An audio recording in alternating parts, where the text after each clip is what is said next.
Welcome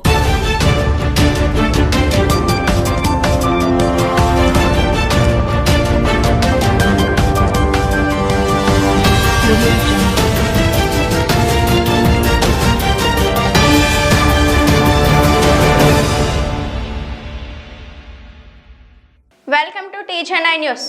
కూటమి ప్రభుత్వం ఏర్పడి 5 నెలల కాలం గడిచినా కానీ అటవీ శాఖలో కొన్ని కోట్ల రూపాయలు అవినీతికి అటవీ శాఖ అధికారులు పాల్పడ్డారని కొంతకాలంగా తెలుగు జనతా పార్టీ జాతీయ అధ్యక్షులు పెద్దింశెట్టి వెంకటేశ్వరరావు, రాష్ట్ర ఉప ముఖ్యమంత్రి మరియు అటవీ శాఖ మంత్రి అయిన కొణిదెల పవన్ కళ్యాణ్కు ఆంధ్రప్రదేశ్ అటవీ శాఖ అధికారులకు అటవీ శాఖలో జరిగిన కుంభకోణం గురించి 21 పాయింట్లతో పూర్తి సమాచారాన్ని లెటర్స్ ద్వారా రాసినా కానీ ఈ రోజు వరకు కూడా ఎటువంటి స్పందన లేదు.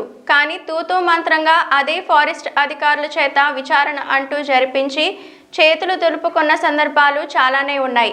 ఇది ఇలా ఉంటే ఫారెస్ట్ అధికారులతో కాదు, ఐఏఎస్, ఐపీఎస్ అధికారులతో విచారణ చేయించాలని పిఠాపురం నియోజకవర్గం ఇన్ఛార్జ్ మర్రిరెడ్డి శ్రీనివాసరావు ద్వారా అటవీ శాఖ మంత్రి అయిన పవన్ కళ్యాణ్కి లెటర్ను పెద్దింశెట్టి పంపించారు.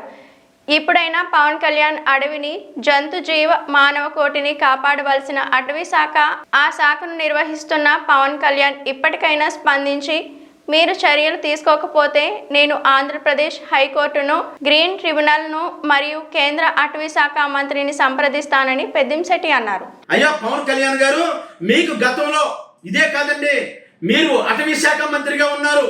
మీకు 4 సార్లు పంపించాను. దాని మీద ఏ విధమైన చర్యలు తీసుకోలేదు.